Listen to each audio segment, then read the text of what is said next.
जय श्री कृष्णा। आप सभी को कार्तिक मास के 23वें दिन की ढेरों शुभकामनाएं। प्रिय दर्शकों, आज आप सुनेंगे कार्तिक मास महात्म्य में कार्तिक मास महात्म्य का 25वां अध्याय।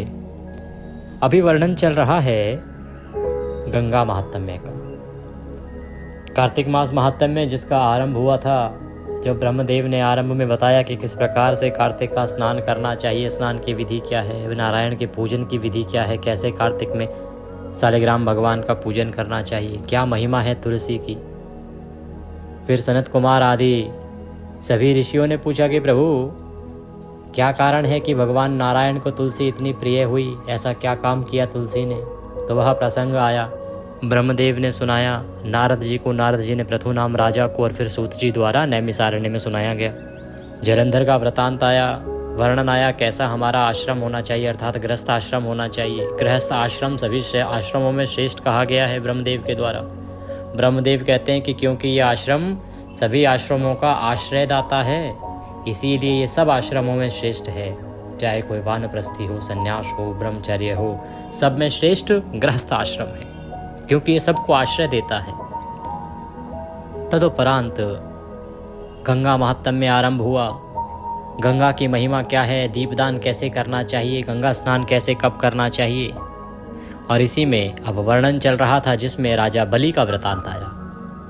राजा बलि का वृतांत आया कि राजा बलि ने किस प्रकार से सभी देवताओं को परास्त करके स्वर्ग पर अधिपत्य कर लिया, तीनों लोकों पर अधिपत्य कर लिया, सभी देवताओं को पराजित करके स्वर्ग से भगा दिया।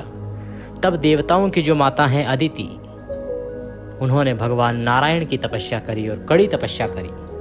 कई हजार वर्षों तक तपस्या करने के बाद भगवान विष्णु प्रसन्न हुए। भगवान विष्णु ने प्रसन्न होकर माता अदिति को दर्शन दिए। माता अदिति ने कहा कि प्रभु, मैं अपने पुत्रों के लिए पुनः उनका राज्य मांगती हूँ कि किसी भी प्रकार से असुरों को यहाँ से परास्त करके हटाइए और मेरे पुत्रों को उनका राज्य पुनः दिलवाइए। अब क्योंकि जो असुर हैं वो भी मेरी ही बहन के, क्योंकि दिति और अदिति की शादी हुई थी ऋषि कश्यप से, जिनकी संतानें हुई देव और दानव, तो ये भी इनके भाई हैं। तो मैं इनकी मृत्यु नहीं चाहती, इनको मारिए मत, बस इनको यहाँ से भगा दीजिए किसी प्रकार से, जिससे कि मेरे पुत्र देवताओं को फिर से स्वर्ग का राज्य मिल जाए। भगवान नारायण कहते हैं तथास्तु देवी। अब क्योंकि आप शत्रुओं की माता हैं, उसके बाद भी आपका शत्रुओं के प्रति इतना प्रेम है कि आप उन्हें मारना नहीं चाहती, यह बड़ा अद्भुत है। मैं इससे बड़ा प्रसन्न हूँ, इसीलिए मैं आपको वरदान देता हूँ कि मैं आपकी कोख से आपके पुत्र के रूप में जन्म लूँगा। भगवान ने आशीर्वाद दिया। माता अदिति अपने आश्रम में वापस आ गई। समय व्यतीत हुआ, समय का चक्र घूमा और समय के चक्र के साथ ही भगवान नारायण ने वामन रूप में माता अदिति के गर्भ से जन्म लिया। यह वृतांत आपने कल के अध्याय में सुना। अब यहाँ से आगे का वृतांत हम आज सुनेंगे। इसमें माँ गंगा का प्रादुर्भाव भी होगा, अर्थात माँ गंगा का जन्म भी होगा आज ही के अध्याय में। तो आइए प्रिय दर्शकों, आज का अध्याय आरंभ करते हैं। जो दर्शक हमारे साथ नए जुड़े हैं या पहली बार हमें सुन रहे हैं, देख रहे हैं, उनकी जानकारी के लिए बताएं कि ये जो महात्म्य है, जो कार्तिक मास महात्म्य है, जो कि पुराण में मुख्यतः संस्कृत में वर्णित है और ये ब्रह्मदेव द्वारा कहा गया है। ब्रह्मदेव द्वारा नारद जी को कहा, नारद जी पृथु नाम राजा को सुनाते हैं और वहाँ से ये सूत जी द्वारा नैमिसारण्य के ऋषियों को सुनाया गया। तो यही जो जिसे कहते हैं कि सही ओरिजिनल जो महात्म्य है वो यही है जो पुराणों में लिखित है। तो इसीलिए मैं अनुरोध करूँगा कि प्रतिदिन महात्म्य अवश्य सुनिए, चाहे कथाओं के नाम पे जो मर्जी सुनिए आप, लेकिन महात्म्य का श्रवण अवश्य कीजिएगा। क्योंकि बाकी चैनल्स पर भी मेरी जो टीम है उन्होंने बहुत बार देखा है, मुझे भी सुनाया है। लोग क्या कर रहे हैं, 3-4 कथाओं को जोड़ के महात्म्य के नाम पे चला देते हैं। तो कथाएं सुनना गलत नहीं है, ये तो चातुर्मास है, कार्तिक मास है, भगवान की जितनी कथाएं सुने उतना कल्याणकारी है। परंतु महात्म्य का जो महत्व है ना, वो उन कथाओं से पूरा नहीं होता। तो इसीलिए मेरा अनुरोध है कि यदि महात्म्य सुनना चाहते हैं तो हमारे साथ जुड़े और सही महात्म्य सुने। क्योंकि हमारे पास ये जो महात्म्य है ये हमारे पूर्वजों की देन है। हमारे 90 साल व्यतीत हुए हैं। मेरे पूज्य दादा श्री रामेश्वर दयाल जी पांडित्य कर्म में उन्होंने ऊंचाइयों को छुआ। मेरे पिताश्री जो पिछले कुछ दिनों में ही ब्रह्मलीन हुए हैं, उन्होंने लगभग 48 साल सेवा दी इसी पांडित्य क्रम में। तो इसीलिए मेरे पास 100 साल पुरानी पुस्तकें भी यहाँ उपलब्ध हैं, क्योंकि मेरे पूर्वजों ने मेरे लिए एक लेगेसी छोड़ी है जिसको मैं आगे बढ़ाने का प्रयास करूँगा। तो सही जानकारी पाने के लिए या सही कथाएं सुनने के लिए, महात्म्य सुनने के लिए हमारे साथ जुड़े रहिएगा। आइए अध्याय आरंभ करते हैं। आपसे निवेदन है कि यह भगवान विष्णु के पवित्र कार्तिक मास महात्म्य का वीडियो है, तो कृपया वीडियो को एक बार लाइक अवश्य कर दीजिएगा। परमेश्वर वासुदेव की कृपा प्राप्त करने के लिए और अपने कार्तिक स्नान को सफल बनाने के लिए कमेंट बॉक्स में अवश्य लिखिएगा जय श्री हरि या ओम नमो भगवते वासुदेवाय। जितना लिखेंगे उतना पाएंगे। आप देख रहे हैं देवभूमि ज्योतिष संस्थान का प्रतिष्ठित यूट्यूब चैनल देवभूमि धार्मिक। हम यहाँ सभी व्रत और त्योहारों की सही शास्त्रीय जानकारी प्रदान करते हैं। ज्योतिष शास्त्र और पंचांग के आधार पर बताते हैं कौन सी तिथि कब है, व्रत आदि कब करना है, क्या विधि है, क्या नियम है और क्या गलती आपको नहीं करनी है। यदि आप सभी व्रत और त्योहारों की सही शास्त्रीय जानकारी पाते रहना चाहते हैं तो कृपया चैनल को सब्सक्राइब कीजिए और बेल आइकन को प्रेस कीजिए।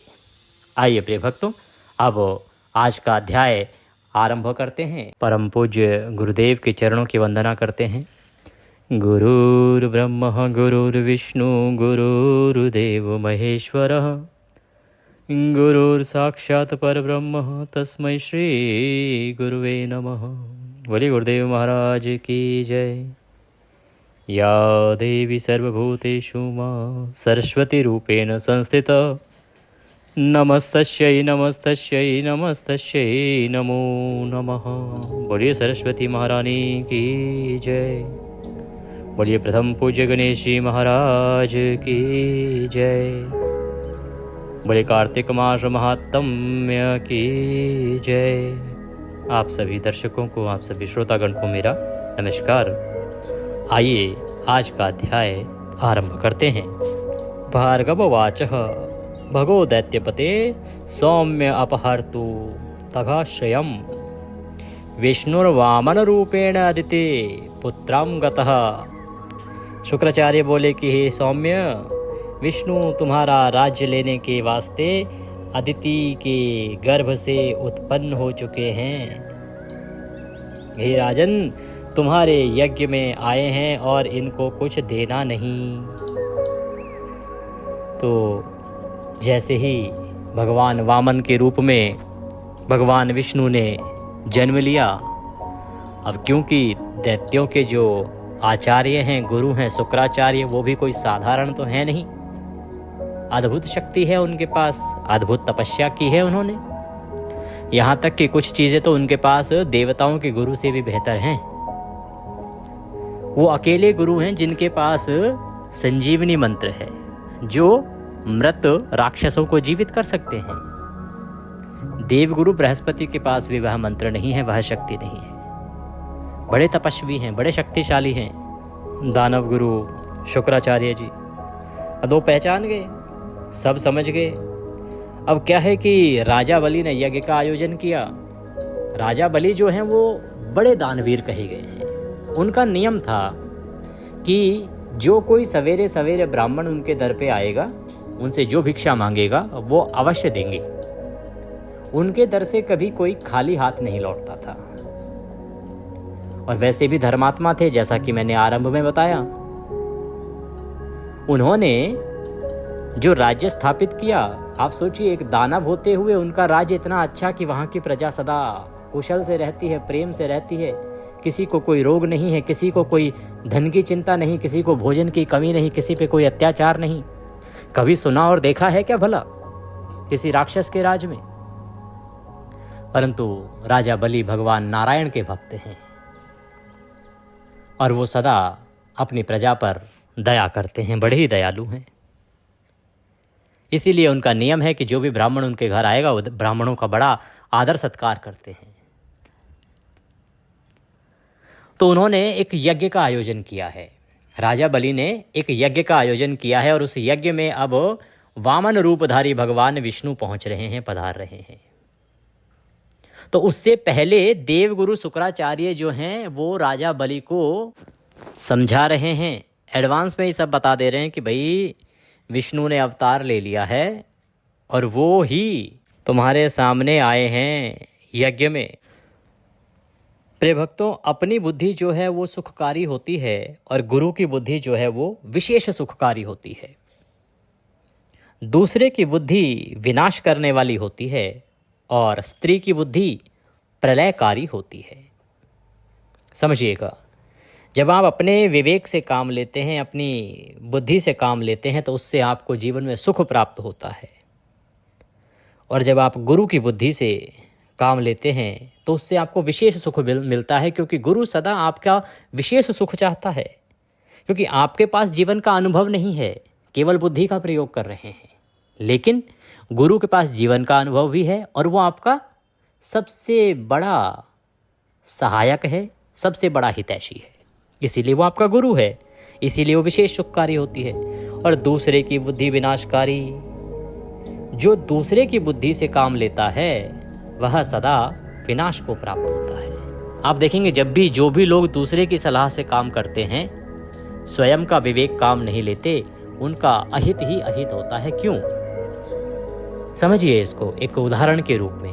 आप किस हालात में हैं और आप जिसके साथ रह रहे हैं उसका स्वभाव किस किस चीज़ को किस प्रकार का है, ये आप बेहतर जानते होंगे या दूसरा जिससे आप उसके बारे में सलाह ले रहे हैं वो।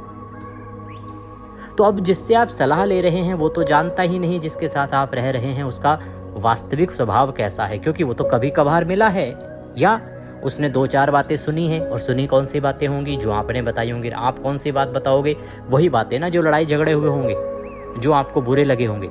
जो उसकी अच्छाइयाँ रही होंगी वो तो आप नहीं बताएंगे, क्योंकि उसकी चर्चा तो, मानव का स्वभाव ऐसा है ना, मानव का स्वभाव ही ऐसा है कि वो किसी अपने मित्र के साथ जो बड़ी घटनाएं घटित होती हैं उनको बता देता है। लेकिन जीवन में यदि कोई आपके लिए संघर्ष कर रहा है, यदि कोई आपके लिए कोई त्याग कर रहा है, तो उसको आप नहीं बता पाते। अब आपको तो ज्ञात है, अगर आप अपनी विवेक या अपनी बुद्धि से कोई निर्णय लेंगे तो आपके मन में ये होगा, नहीं यार इसने मेरे लिए त्याग भी किया था, नहीं ये मेरे बारे में ऐसे भी सोचती है या सोचता है। तो आप निर्णय लेने से पहले उस पहलू को भी समझोगे, क्योंकि आप रात दिन उसके साथ रह रहे हो। लेकिन किसी दूसरे की बुद्धि से काम लोगे, दूसरे की बुद्धि क्या कहेगी? जो आपने उसको शिकायतें की हैं वो उसी के आधार पर आपको सलाह दे देगा। और क्योंकि आपने तो जो बातें बताई हैं वो खाली बुराइयों की बताई हैं, उसके आधार पर जो निर्णय देगा वो अनुचित ही अनुचित होगा, उससे आपका विनाश होगा। क्योंकि सामने वाले की अच्छाई को आप बढ़ावा नहीं दे रहे हैं, आप समझ ही नहीं रहे। इसीलिए दूसरे की बुद्धि से कभी काम नहीं लेना चाहिए। अपनी बुद्धि चाहे आपकी कम चले, चाहे आपकी बुद्धि कम ही क्यों ना चलती हो, फिर भी जो आप निर्णय करेंगे परिवार के विषय में वो ज़्यादा उत्तम करेंगे। शास्त्रों में लिखा है कि स्त्री की बुद्धि विनाशकारी या प्रलयकारी होती है। इसको समझिएगा, इसको अनुचित ना लीजिएगा। ऐसा नहीं कि स्त्री के पास बुद्धि नहीं होती, स्त्री के पास पुरुष से अधिक बुद्धि होती है। शास्त्री कहते हैं कि स्त्री के पास पुरुष से अधिक बुद्धि होती है, क्योंकि वह स्त्री जो होती है वह पुरुष से अधिक सहनशील होती है। एडजस्टमेंट करना जितना स्त्री को आता है, नारी को आता है, उतना पुरुष को नहीं आता। परंतु स्त्री की बुद्धि में एक कमी भी होती है कि वो जब एक बार भड़कती है ना, फिर वह कभी किसी का हित और अहित नहीं सोचती। वो बिना किसी का हित अहित सोचे हुए निर्णय कर डालती है। उस समय पर उस स्त्री की बुद्धि की यहाँ चर्चा की जा रही है जो कि विनाशकारी होती है। सामान्यतः अगर बात करेंगे तो सामान्यतः स्त्री की बुद्धि बहुत ही उत्तम है। अगर कोई उसको सलाहकार के रूप में रखता है, परिवार में यदि उसकी सलाह ली जाती है, तो वह कभी अपने परिवार का अहित नहीं करती, अपने परिवार का अहित नहीं चाहती। परंतु यदि उसी स्त्री की बुद्धि को क्रोध के समय प्रयोग किया जाए तो उससे विनाशकारी कुछ हो नहीं सकता, क्योंकि क्रोध के समय स्त्री अपनी सभी समझ को खो देती है। और आज तो स्त्री कहाँ से कहाँ पहुँच रही हैं, आप देख ही रहे हैं। महिलाएं हर विभाग में ऊपर हैं। और मैं अपने घर में भी अपनी धर्मपत्नी को उतना ही स्थान देता हूँ, क्योंकि मैं ये मानता हूँ कि वो सही समझ रखती हैं। और क्योंकि वो सही समझ रखती हैं, इसीलिए वो एक अमेरिकन वित्तीय संस्थान में एक उच्च पद पर आसीन है। तो मेरा अपना व्यक्तिगत अनुभव भी यही है कि स्त्री के पास बुद्धि बहुत होती है, स्त्री की बुद्धि बहुत काम भी करती है। और स्त्री सहनशील भी बहुत होती है, इसीलिए उससे सलाह अवश्य करनी चाहिए, परंतु क्रोध के समय पर दी हुई सलाह को नहीं मानना चाहिए।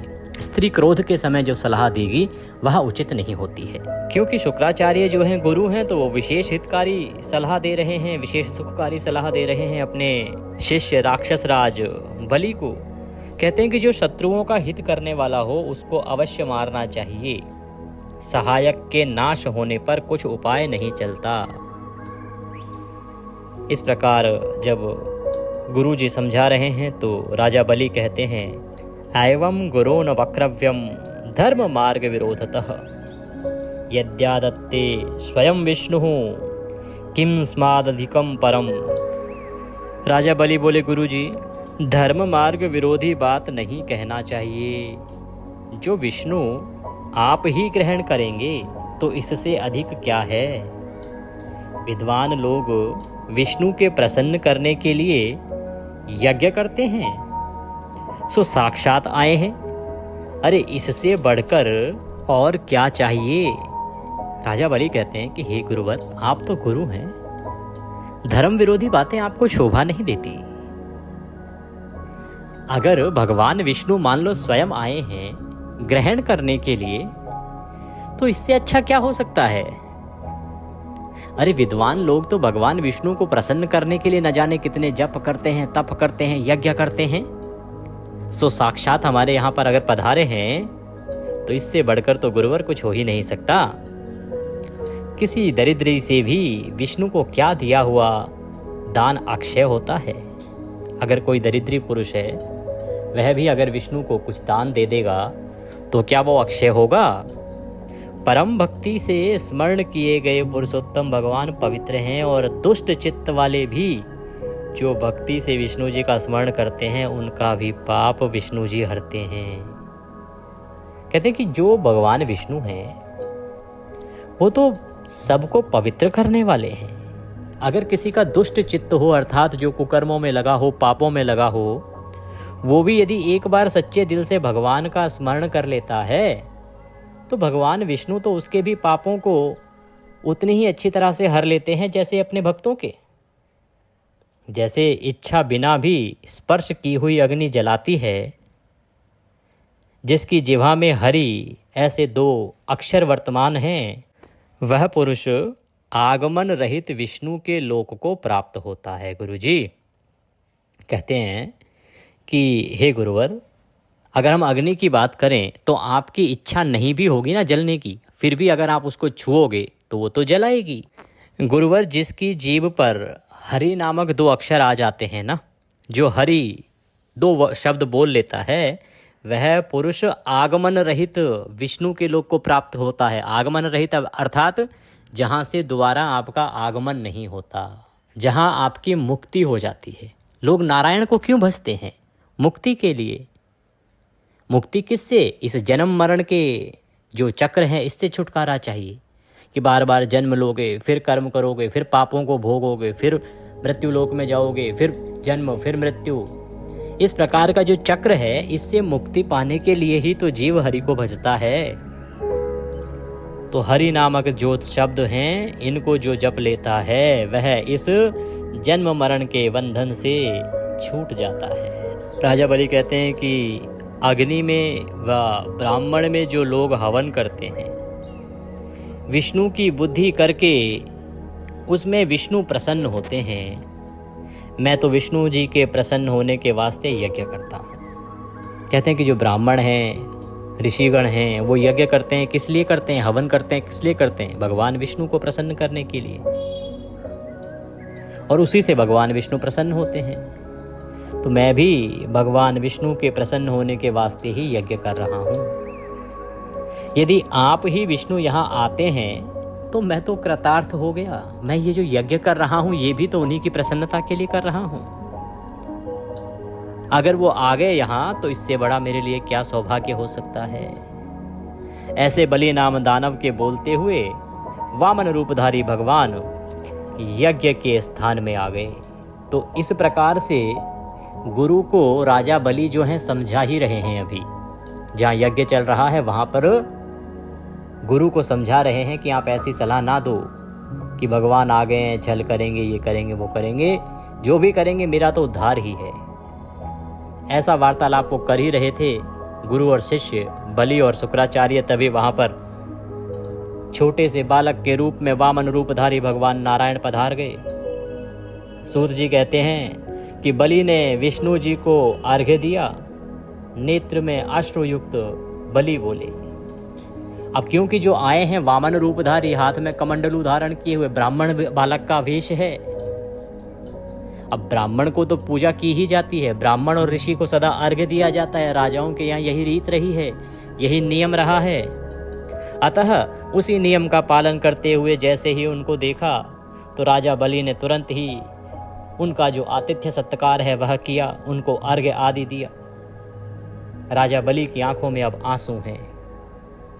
अश्रुयुक्त जो राजा बलि हैं वो इस प्रकार से बोले, आज मेरा जन्म, यज्ञ, जीवन सब सफल हो गया, मैं कृतार्थ हो गया। ये सब ऋषि लोग कृतार्थ हैं, पूर्व की तपस्या का फल प्राप्त हुआ। मैं धन्य कृतकृत्य हूँ, भाग्यवान हूँ, कृपानिधे, मैं तुम्हारा सेवक हूँ, मैं तुम्हारा नौकर हूँ, मैं तुम्हारा दास हूँ। कहो आपकी प्रसन्नता के लिए क्या करूँ। देखिए राजा बलि कितने प्रेम से भगवान से बोल रहे हैं, जबकि उन्हें पता है, गुरु ने पहले ही बता दिया कि छल करने आए हैं, तुम्हारा विनाश करने आए हैं। पर कितना अद्भुत भक्त है भगवान का। कहते हैं कि प्रभु बताइए, मैं तो आपका सेवक हूं, आपका नौकर हूं, मैं आपकी क्या सेवा कर सकता हूं। इस प्रकार जब सुना तो भगवान वामन बोले, देहि में तपसे स्थातु भूमिम त्रिपद मातृका। वामन रूपधारी भगवान बोले कि हमको तपस्या करने के लिए 3 पग पृथ्वी दे दो, भूमि दे दो। ऐसे वचन सुन राजा बलि जो हैं वो अचंभित हो गए, अचरज में पड़ गए। कहते, महाराज राज्य क्यों नहीं मांगते, ग्राम नगर क्यों नहीं मांगते, धन मांगो। अरे आपने तो कुछ नहीं मांगा। अरे प्रभु इससे होगा क्या, 3 पग भूमि से? मैं 3 लोक का राजा, मुझसे 3 पग भूमि मांगते हो। अरे राज्य मांगो मुझसे, ग्राम मांगो, नगर मांगो, धन मांगो, मैं दूंगा ना, मैं मना थोड़ी करूंगा, दास हूं आपका, आप मांगो तो सही। आपने तो कुछ मांगा ही नहीं। सूत जी कहते हैं कि वह सुनकर कपट वेशधारी विष्णु बलि को वैराग्य दिखाते हुए बोले, हे दैत्येंद्र सुनो, जो गुप्त से भी गुप्त है वह कहता हूं, संगहीन को धन से क्या, हम तो सब जीवन के अंतर्यामी हैं, ऐसा जानो, सब बराबर हैं, धन से क्या है। शास्त्र में यह निश्चय है, पृथ्वी क्षत्रियों के बस है, उनकी आज्ञा में सब रहते हैं तो परम पद को प्राप्त होते हैं। सब जीवन को अपने समान देखते हैं, शांत चित्त ऐसे लोगों का कौन देने वाला है। क्या दिया जाए? क्षत्रियों को, ब्राह्मणों को पृथ्वी का दान देना चाहिए और बदले में ब्राह्मण को भी अपनी तपस्या का 6वां अंश देना चाहिए। पृथ्वी दान का महात्म्य बहुत उत्तम है दैत्येंद्र, वह महात्म्य हम तुमसे कहते हैं, उसे सुनो। तो वामन रूपधारी भगवान विष्णु कहते हैं राजा बलि से कि राजा बलि, इसकी महिमा सुनो, हमने क्यों तुमसे केवल पृथ्वी मांगी है। जो पृथ्वी का दान है वह अद्भुत दान है, उसका महात्म्य जो बड़ा गुप्त है वो हम तुम्हें कहते हैं। हमको छोड़ दूसरा कहने को उसको समर्थ भी नहीं है, हमारे अलावा कोई उसको कह भी नहीं सकता। जो लोग कुटुंब वाले विद्वान ब्राह्मण को पृथ्वी देते हैं वो फिर आगमन रहित ब्रह्मलोक को जाते हैं। ऐसे ब्राह्मण को जिसके पास कुटुंब है, परिवार है, ऐसे ब्राह्मण को जब आप भूमि देते हैं तो ऐसा दानदाता व्यक्ति ब्रह्मलोक को जाता है। कारण क्यों है? सन्यासी को दान देने से क्यों नहीं, जबकि तपस्या तो सन्यासी अधिक करता है। कारण ये है कि जब कुटुंब भी ब्राह्मण को देते हैं तो कुटुंब में लोग अधिक होते हैं। अधिक ब्राह्मणों का पेट भरेगा आपके द्वारा दी गई जमीन से। आपने जो भूमि दी है, चाहे वो रहने के लिए दी है, चाहे वो खेत आदि कृषि के लिए दी है, किसी भी उद्देश्य से दी है, तो अधिक ब्राह्मणों का पेट भरेगा उससे। अधिक ब्राह्मणों का पेट भरेगा तो आपको अधिक पुण्य मिलेगा। जब आप सन्यासी को देंगे, सन्यासी तो अकेला है, तो यहाँ पे अधिकता को महत्व दिया गया है कि किसी ऐसे ब्राह्मण को दान दीजिए जो कुटुंबी है, जिसके पास कुटुंब है। और यहीं पर गृहस्थी ब्राह्मण का महत्व बढ़ जाता है। जिसका अपना गृहस्थ है तो कुटुंब भी होगा। तो शास्त्रों में कभी भी सन्यासी ब्राह्मण को महत्व नहीं दिया। शास्त्र हमेशा गृहस्थी ब्राह्मण को महत्व देते हैं और कुटुंबी ब्राह्मण को महत्व देते हैं। शास्त्र कहते हैं जिसका जितना बड़ा कुटुंब है उसको उतना दान देंगे, वो उतना अधिक फल देगा। तो कहते हैं कि जो कुटुंब वाले विद्वान ब्राह्मण को पृथ्वी देते हैं वो फिर आगमन रहित ब्रह्मलोक को जाते हैं। जिसने भूमि दी उसने सब कुछ दिया, ये समझो। भूमि देने वाला मोक्ष को प्राप्त होता है।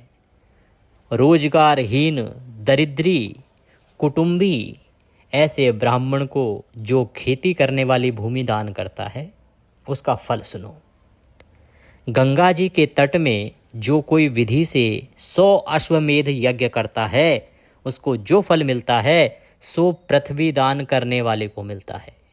मान लीजिए कोई ऐसा ब्राह्मण है बेचारा जो रोजगारहीन है, जिसके पास रोजगार नहीं है, और दरिद्री का अभिप्राय है गरीबी से, कुपथगामी ब्राह्मण से नहीं, जो गलत रास्तों पर चलने वाला ब्राह्मण है उससे नहीं। दरिद्री जो गरीब ब्राह्मण है लेकिन भगवान का भक्त हो, जीवन में उच्च नियमों का पालन करने वाला होना चाहिए, पापी ब्राह्मण नहीं होना चाहिए। तो यदि कोई बेरोजगार है, जिसके पास रोजगार नहीं, कमाने का कोई साधन नहीं है, गरीब है, ऐसे किसी ब्राह्मण को जो खेती करने के लिए पृथ्वी दान देता है उसका फल गंगा जी के तट पर संपूर्ण विधि से 100 अश्वमेध यज्ञ करने से जो फल मिलता है उससे भी अधिक है। इस प्रकार का फल है यदि आप किसी ब्राह्मण को पृथ्वी दान करते हैं। कहते हैं हे राजन, पृथ्वी किसी की निश्चल नहीं है। मानधाता इत्यादि बहुत राजा पृथ्वी को छोड़ के स्वर्ग को गए कि पृथ्वी वो नहीं है कि किसी की संपत्ति हो गई, आज नहीं तो कल सब इधर ही छोड़ के जाएंगे, इसको साथ नहीं जाती है। चंचल लक्ष्मी से जो लोग परम पद को साधते हैं वे धन्य हैं, इस जन्म और पर जन्म में कृतार्थ हैं। भूमि दान के समान दूसरा दान न हुआ न होगा, सब पापों का नाश करने वाला है। हे दैत्य कुलेश्वर, पृथ्वी संबंधी इतिहास सुनो, जिसके सुनने से भूमि दान के समान फल होता है।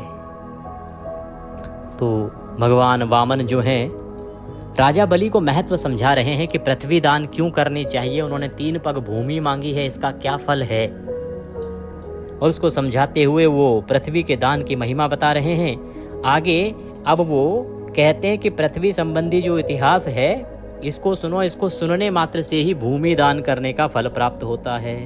कहते हैं भले ब्रह्म कल्प में रोजगारहीन दरिद्री भद्रमती नाम के मुनि थे, जिन्होंने पुण्य धर्म शास्त्र बहुत सारे सुने। उसके 6 स्त्री थी, श्रुता, सिंधु, यशोमती, कामिनी, मालिनी, शोभा। उन स्त्रियों में 240 लड़के हुए। तो ऋषि जो थे भद्रमती दरिद्री गरीब ऋषि थे, उनकी 6 पत्नियां थी और 6 पत्नियों से 240 बच्चे थे, लड़के थे। भद्रमती नाम मुनि अपने लड़कों को क्षुधा से पीड़ित देख आप भी क्षुधा से पीड़ित हो विलाप करने लगा। बिना पुत्र बिना धन जन्म धिक्कार है। तो ऋषि गरीब तो थे ही, अब ना तो लड़कों को खाना मिल रहा, तो वो भी क्षुधा से पीड़ित हैं, अर्थात भूख से पीड़ित हैं, और स्वयं भी भूख से पीड़ित हैं, और भूख से पीड़ित होकर विलाप कर रहे हैं। कहते हैं कि धिक्कार है ऐसे जीवन को जिसमें धन नहीं, इस जन्म को धिक्कार है। धर्म अतिथि पूजन आचार स्नान रहित जन्म को धिक्कार है। मांगने वाले सुख रहित जन्म को धिक्कार है। जिस जन्म में केवल मांगना पड़े, सुख हो ही ना, ऐसे जन्म को भी धिक्कार है। गुण, सौम्यता, पांडित्य, समीचीन कुल में जन्म, यह सब दरिद्री के नहीं शोभित होते। कहते हैं कि जो गरीब है ना, उसको ये सब चीजें शोभा ही नहीं देती। पुत्र पौत्र, मामा का लड़का, भाई शिष्य दरिद्री को छोड़ देते हैं। चाहे ब्राह्मण हो चाहे चांडाल हो, भाग्यवान होता है। कहते हैं कि जिसके पास धन है ना, वही भाग्यवान है। जो दरिद्री है उसको तो सब छोड़ देते हैं। चाहे पुत्र हो चाहे पौत्र हो, चाहे मामा का लड़का हो, सगा हो, भाई हो, कोई भी हो, सब छोड़ देते हैं गरीबों को, दरिद्री को। दरिद्री पुरुष मुर्दा के समान लोक में निंदित होता है, और द्रव्यवान चाहे कठोर हो तो भी कोमल है, गुणहीन भी गुणी है, और मूर्ख भी पंडित है। द्रव्यवान पूज्य है। कहते हैं कि जो दरिद्री है ना, वो चाहे जितना मर्जी विद्वान ही क्यों ना हो, वह निंदित ही है। और जो धनवान है, द्रव्यवान का अभिप्राय है जिसके पास द्रव्य है, धन अच्छा है, पैसे हैं, वह चाहे कितना ही कठोर क्यों ना हो फिर भी कोमल है। उसके अंदर गुणों की कमी ही क्यों ना हो, पूर्ण रूप से गुणहीन होने के बाद भी वह गुणी कहलाएगा, और मूर्ख होने के बाद भी वह पंडित है। और द्रव्यवान सदा ही इस पृथ्वी पर पूज्य है, इसमें संशय नहीं। इस प्रकार से वह ऋषि बोल के विलाप कर रहे हैं। दरिद्र के दुख से आशा अति दुखदायी है। आशा में प्राप्त मनुष्य अत्यंत दुख को प्राप्त होते हैं। जो लोग आशा के दास हैं, वे सबके दास हैं। जिनकी आशा दासी है, उनका सब लोक दास है। सब शास्त्रों के जानने वाले दरिद्री गूंगे के समान रहते हैं।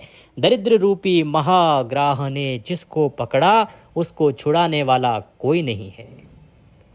दुख से दुख, दरिद्रता, दरिद्र में बहुत स्त्री, बहुत पुत्र वाला अति दुखी है। कहते हैं कि जो दरिद्री है, वो अगर अधिक स्त्री वाला है तो उसको अधिक दुख है, अधिक पुत्र वाला है तो उसको अधिक दुख है। सब शास्त्रों के अर्थ जानने वाला भद्रमती नाम ब्राह्मण ऐसा बोल ऐश्वर्य के देने वाला धर्म मन के करके विचार करने लगा। वो जो भद्रमती ब्राह्मण है, वो बड़ा विद्वान है, वेदों का बड़ा ज्ञान है, परंतु दरिद्री है, गरीब है। तो इस प्रकार से वह सभी शास्त्रों के विषय में विचार करके, धर्म के विषय में विचार करके बोलने लगा है। सब दानों में उत्तम परम धर्मदायक सर्व काम फलप्रद भूमि दान उत्तम कहा है, जिसके देने से मनुष्य जो मनोरथ करे सो प्राप्त होता है। ऐसा विचार हे भले बुद्धिमान धीर भद्रमती नाम ब्राह्मण स्त्री सहित कौशाम्बी नाम नगरी को गया। सब ऐश्वर्य युक्त सुघोष नाम ब्राह्मण के पास जाकर बोले, हे भले, उसने 5 हाथ भूमि मांगी। धर्म में प्राप्त सुघोष कुटुंबी ब्राह्मण को देख मन से प्रसन्न ब्राह्मण का पूजन करने लगा, और पूजन करके बोला, हे भद्रमते, मैं कृतार्थ हूँ, मेरा जीवन सफल है, मेरा कुल स्तुति करने लायक हुआ। हे सुव्रत, हमारे ऊपर अनुग्रह करो। धर्म में प्राप्त सुघोष ने ऐसा बोल पूजन करके 5 हाथ पृथ्वी उस भद्रमते ब्राह्मण को दे दी। पृथ्वी पुण्य है, विष्णु की है, विष्णु से पालित है। पृथ्वी के दान से भगवान प्रसन्न होते हैं। ऐसे मंत्र से सुघोष नाम ब्राह्मण ने विष्णु जी को भक्ति से पूज के भद्रमती को 5 हाथ पृथ्वी दी। सुघोष भूमि दान के प्रभाव से विष्णु जी के मंदिर में प्राप्त हुए, जहां जाकर शोक को नहीं प्राप्त होता। पूर्व जन्म स्मरण प्राप्त कर वह महाभाग्यवान उत्तम सुख को प्राप्त हुआ। सो भद्रमती ने भी मांगने से मिली हुई 5 हाथ पृथ्वी कुटुंबी विद्वान विष्णु के भक्त को दी। विष्णु भगवान ने भद्रमती नाम ब्राह्मण को अत्यंत ऐश्वर्य दिया और कोटि वंश से युक्त उत्तम मोक्ष दिया। इस कारण हे दैत्यपते, तुम सब धर्मों से युक्त हो, हमको 3 पग पृथ्वी दे दो, मोक्ष के वास्ते हम उत्तम तपस्या करेंगे। भगवान विष्णु पृथ्वी दान का महत्व समझा रहे हैं। उन्होंने सुव्रत ब्राह्मण का उदाहरण दिया कि कैसे वह परेशान होकर एक ब्राह्मण के पास गया, 5 हाथ भूमि मांगी। वह ब्राह्मण प्रसन्न हुआ कि मेरे तो अहोभाग्य कि आज कोई कुटुंबी ब्राह्मण आया है। उसने हंसते हंसते भगवान का संकल्प करते 5 हाथ भूमि दे दी और वह भगवान के परम पद को प्राप्त हुआ। तो भगवान विष्णु कहते हैं कि हे बलि, यह पृथ्वी का दान तो महादान है। अब हमें भी केवल 3 पग भूमि ही चाहिए तपस्या करने के वास्ते। बलि ने आनंद से वामन को पृथ्वी देने के वास्ते जलयुक्त लोटा लिया। उसमें टोंटी लगी थी। इतने में तपोबल से शुक्राचार्य ने टोंटी के अंदर जाकर जल रोक दिया। अब क्योंकि पृथ्वी देनी है तो संकल्प तो करना पड़ेगा। संकल्प के लिए हाथ में जल लेना पड़ेगा। जल लेना पड़ेगा तो जो लोटा था जिसमें राजा के लिए जल लाया गया था, उसमें टोंटी लगी थी, नलकी लगी थी कि लाओ भाई जल दो, हम संकल्प लेते हैं। अब शुक्राचार्य तो जानते थे कि बलि ने संकल्प ले लिया तो छलने आया है, विष्णु है, छल जाएगा, कैसे रोकूं। तो शुक्राचार्य छोटा सा वेश धारण करके और उस टोंटी के अंदर घुस गए। लोटे में जो नलकी लगी थी जल निकालने के लिए, उस टोंटी के भीतर जाकर शुक्राचार्य घुस गए और जल को रोक दिया, जिससे कि जल ही बाहर ना आ पाए। ना जल आएगा, ना संकल्प होगा, ना संकल्प होगा, ना पृथ्वी जाएगी, ना पृथ्वी जाएगी, ना विष्णु छल पाएगा। यह विचार करके वो अंदर घुस गए। यह बात विष्णु ने जान ली। अब वो तो अंतर्यामी है भगवान, तो विष्णु जी जान गए कि शुक्राचार्य अंदर घुस गए। यह बात भगवान विष्णु ने जान ली और जानकर टोंटी के छिद्र में कुश छोड़ दिया। कुशा घास होती है ना, कुशा घास, जिसका महत्व मैंने पहले भी आपको समझाया है, जो बड़ी ही अग्रभाग उसका बड़ा तीक्ष्ण होता है, बड़ा कठोर होता है। अब भगवान सब समझ गए तो उन्होंने क्या किया, कुशा ली और उस टोंटी के छिद्र में डाल दी। वह कुश जो भगवान विष्णु के हाथों से अंदर भेजी गई थी, वो कोटि सूर्य के समान तेज अस्त्र हुआ और उग्र उस कुश के अस्त्र से शुक्राचार्य का एक नेत्र फूट गया। जैसे ही भगवान ने कुश डाली, शुक्राचार्य की आंख पे लगी वो। अब भगवान ने डाली कुश तो मजबूत तो रही होगी, वैसे ही कुशा बड़ी तेज होती है, तो इससे शुक्राचार्य यहाँ पर अंधे हो गए। आपने देखा होगा शुक्राचार्य की एक आंख नहीं है, वो यहीं पर चली गई थी। भगवान विष्णु ने उनकी एक आंख फोड़ डाली। वह कुश कोटि सूर्य के समान तेज अस्त्र हुआ। उग्र उस कुश के अस्त्र से शुक्राचार्य का एक नेत्र फूट गया। तब शुक्राचार्य दैत्यों से बोले, अस्त्र के तुल्य कुश देखो। जल आ गया। राजा बलि ने हाथ पे जल लिया, संकल्प लिया 3 पग भूमि का और भगवान को 3 पग भूमि देने के लिए संकल्प कर लिया। संकल्प होते ही उसी समय विश्वात्मा भगवान ब्रह्मलोक पर्यंत बढ़ गए। इतना बड़ा आकार बना लिया फिर भगवान ने, जो ब्रह्मलोक तक जाता था। विराट रूप भगवान ने 2 पांवों से पृथ्वी को माप लिया। भगवान उस पांव से ब्रह्मांड के अंत में प्राप्त हुए। पांव के अंगुष्ठ से ब्रह्मांड 2 प्रकार फूट गया। उस दरवाजे से ब्रह्म संबंधी जल बहुत तरह से प्राप्त हुआ। विष्णु जी का पद उस जल में धोया गया। निर्मल लोक पावन वह जलधारा रूप हुआ। वह जल ब्रह्मादिक देवताओं को पवित्र करता सप्त ऋषियों से सेवित हुआ। सुमेरु पहाड़ के ऊपर जाके पड़ा और वही गंगा है। ऐसा अद्भुत कर्म देख ब्रह्मादिक देवता ऋषि मुनि स्तुति करने लगे। भगवान ने आकार बढ़ाया तो भगवान ने क्या किया कि एक ही पग में सब नाप डाला। तो उसके जो अंगूठा था ना, उससे वह छिद्र हुआ जहां से कि जल गिरा, और वह जल जब ब्रह्मांड का गिरा तो वही जो जल था, वह जो जलधारा थी, वह गंगा के रूप में प्रकट हुई, जो सीधा सुमेरु पर्वत पर जाकर पड़ी थी। इसे देखकर ब्रह्मादिक देवता ऋषि मुनि स्तुति करने लगे। ब्रह्मादिकों के स्वामी परम श्रेष्ठ आत्मस्वरूप अपार महिमा वाले अनंत मूर्ति तुम्हें नमो नमः। ब्रह्मात्मा कर्म कारक परेश परमात्मा रूप ब्रह्मादिकों से श्रेष्ठ अखिल रूपधारी तुम्हें नमस्कार है। हे परेश ब्रह्मादिकों के स्वामी तुम्हें नमस्कार है। हे परमानंद परमात्मा ब्रह्मादिकों से पर सनातन जगत मूर्ति प्रमाण रहित तुम्हें नमस्कार है। सब ओर से नेत्र भुजा सिर धारण करने वाले, सब ओर आने वाले तुम्हें नमस्कार है। इस प्रकार स्तुति किए गए महाविष्णु ने हंसते हुए ब्रह्मादिक देवताओं को अपना पद देकर अभय दिया। इस प्रकार से सभी को उनका स्थान मिल गया, उनके लोक मिल गए और लक्ष्मीपति भगवान ने बलि दैत्य को बांधकर भोग युक्त रसातल में स्थान दिया। ऋषि लोग कहते हैं कि विष्णु ने विरोचन के लड़के बलि को घोर सर्पों से युक्त रसातल में क्या भोजन दिया। सूत जी कहते हैं अग्नि में बिना मंत्र जो हवन किया जाता है और अपात्र को दान किया जाता है वह राजा बलि को दिया गया। जो ऋषिगण हैं वो पूछने लगे कि महाराज रसातल में भेज दिया उसको, तो उसको भगवान विष्णु ने, महाविष्णु ने राजा बलि को भोजन क्या दिया। भगवान विष्णु ने कहा कि जो कोई हवन करेगा और हवन में बिना मंत्र के आहुति देगा। आप देखते हैं ना, इसीलिए हम लोग जब भी हवन करते हैं, आपके यहाँ भी पंडित जी आते होंगे, बोलते होंगे बोलिए स्वाहा स्वाहा। अब जो बिना बोले आहुति दी जाएगी वो राजा बलि को जाती है, वो राजा बलि को हिस्सा दे दिया गया कि जब भी कोई हवन कार्य होगा और बिना मंत्र के अगर कोई आहुति जाएगी तो वो राजा बलि के मुख में जाएगी। और जो अपात्र को दान देगा, अपात्र अर्थात अगर आप सुयोग्य ब्राह्मण को दान नहीं देंगे, ब्राह्मण कौन?